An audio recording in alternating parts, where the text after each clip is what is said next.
Hello, YouTubes. This is going to be why I have decided to quit my job as a Amazon DSP. So this is my list. This is not a comprehensive list, and I might be sharing more in the future. Number one, packages were never ready on time. Therefore, I had a late start.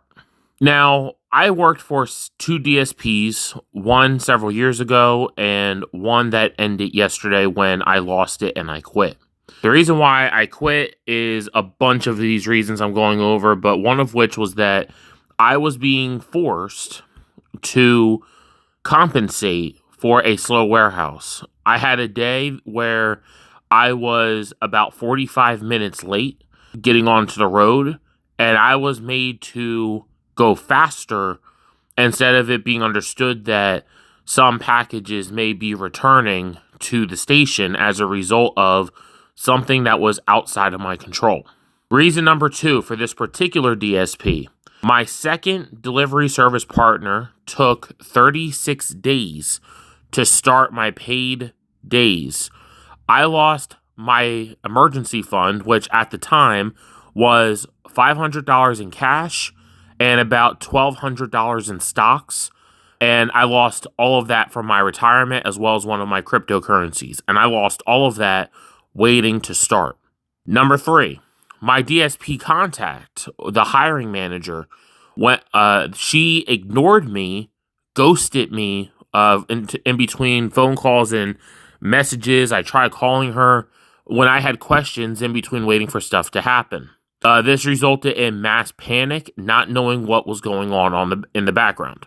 And to this day, even though I've already quit, she never explained everything that was going on, and she never explained what I could do possibly to economically survive while I was in limbo.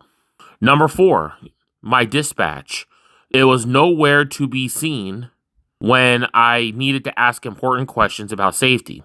Now, this particularly came up after I had one day delivering over an hour away from the station, one direction, and I had a check engine light come on, which is later on this list. And they told me to drive the vehicle anyway, and I was essentially screwed. So, therefore, I was left to have a panic attack about not getting back home for an hour and a half. But I'll gripe on that later. Number five, Netrodyne surveillance. It's too much. Now, me personally, before quitting, I only had one major ding on my record, but just the fear of triggering an infraction, it will keep you honest, and I never had a problem with honesty. But the thing is that you never know when the AI will become trigger happy. They'll have what we call like a trigger finger or a hairline trigger where the slightest issue could ding your record. And me being in constant fear of that was keeping me freaking out. Number six, driver support. Now, most of the time I did not need driver support, but they got me trapped in a customer's automatic doors because I was told to park the van and walk in during a snow day because the driveway was just barely walkable, but I had to force the gate open with my arms because the customer was not answering the phone to let me out. And I did call, and there was nobody to help me, essentially. I had to find my way out of there. Number seven, the GPS lags to the point where it forces K-turns and U-turns, and it wastes additional time. The phones there, they suck. There is no other ifs, ands, buts, or maybes. The batteries are not good. The navigation is subpar, and you would be hoping that they don't expect you to use your own phone that you paid for, and without any additional compensation, they want you to use your phone.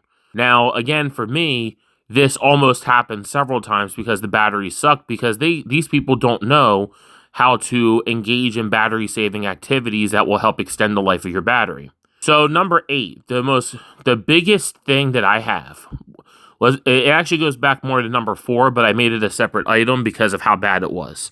The DSP will let you drive with a check engine light your entire shift and you will be led to a location 50 minutes to an hour away from the station, and the locations are no longer within half an hour driving radius of the station. And if you call, they are going to let you rot. You are not getting rescued unless that thing completely dies out. They do not care about you. They don't care about the vehicles.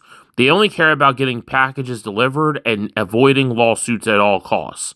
If that means that you have to, I should say, number 9, you have to sign an arbitration agreement, and then that's what they're going to make you do. And the thing about arbitration agreements is that arbitrators are always biased for the employer. I think most people, we have a very rigged system in the United States where if you sign an arbitration agreement, you essentially are saying that the employer will win no matter what they do because it's the employer that pays the arbitrator. And the arbitrator wants to keep on getting more cases most of the time, so they're going to keep siding against the employee, even in cases where you could prove them guilty, that meaning the business.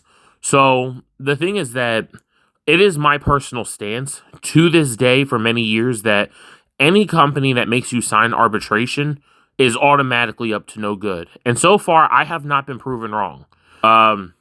So another thing that happened to me is right before leaving, I was going through what I call an unofficial layoff. That means is that I had no meetings with my team lead. I had nothing I had to sign. I had nothing that let me know that I was in the wrong for something and they were decreasing my routes. And routes overall were decreasing. But the thing is that when you hire, like, I'll say up to 11 new drivers, and then, you still have half of them, but then the people with seniority are not getting not getting any routes, or maybe they're getting one route a week, there's something very wrong. I mean, towards the end, I noticed what I call gender-based discrimination, where instead of it being said like, hey, let's put everyone on a hiring freeze, let's do a hiring freeze, let's give people hours that we have, and we'll have the rest as backups. Well, the thing is that I have seniority over a lot of their drivers, which so happen to be female, and I was put on the back burner despite not having, at that point, any major infractions. So there was no reason to put me on the back burner, but it so happened to be within a few days, and this is what I noticed, within a few days of me having a van grounded, as in I reported an issue per Amazon's policy that vans were not safe to drive. So the thing is that the DSP wanted me to risk my driver's license so that I could drive for them, because if you drive things in a certain state and that state has certain laws, they're gonna throw you under the bus either way. Like, if you get caught, you're gonna get fired anyway. So I followed Amazon's policy and I grounded the van, which heavily upset them, and I lost a route within 48 hours of reporting that van. So this is what I mean by any company that has you sign an arbitration agreement is under threat of termination if you don't, is automatically up to no good. And to this day, I have not been able to find a single place that says arbitration's the way we're going that does not break some kind of laws behind closed doors. I forget what number I'm on. I think I'm on like number 11. This place outwardly said that they refused to accommodate a disability.